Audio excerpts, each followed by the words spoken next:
হলে একটার সঙ্গে আর একটা দলা পাকিয়ে যেতে পারে। চালটা আমরা 80% সিদ্ধ করব, কোনো অবস্থাতেই যেন বেশি কুক হয়ে না যায়, সেজন্য খেয়াল রাখতে হবে।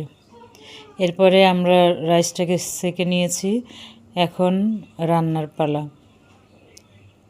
এখন আমি এই রান্নাটা পুরোটাই ঘি দিয়ে করব। আপনারা চাইলে সয়াবিন তেল দিয়েও করতে পারেন, সেক্ষেত্রে পারফেক্ট বিয়েবাড়ির যে জর্দা সেটার মতো হবে না। তো প্রথমে ঘি দিয়ে গরম মশলা, তেজপাতা, দারুচিনি আর এলাচি দিয়ে দিয়েছি। এরপরে পানি, ওটা ভাজা ভাজা হতে হতে পানি দিয়েছি একটু। এখন দিয়ে দিলাম পর্যাপ্ত পরিমাণে চিনি।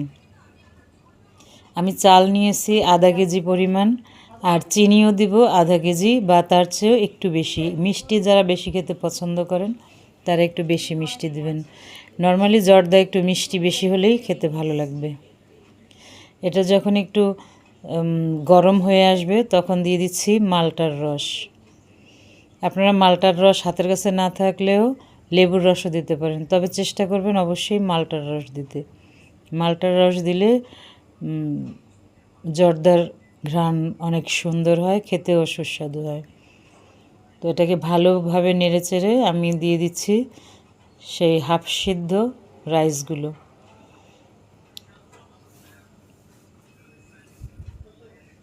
দেখেন কত সুন্দর কালার এসেছে। এরপরে আমরা ভালোভাবে এটাকে নেড়ে দেব, কোনো অবস্থাতেই যেন নরম হয়ে না যায় সেদিকটাতে খেয়াল রাখতে হবে। জর্দা সাধারণ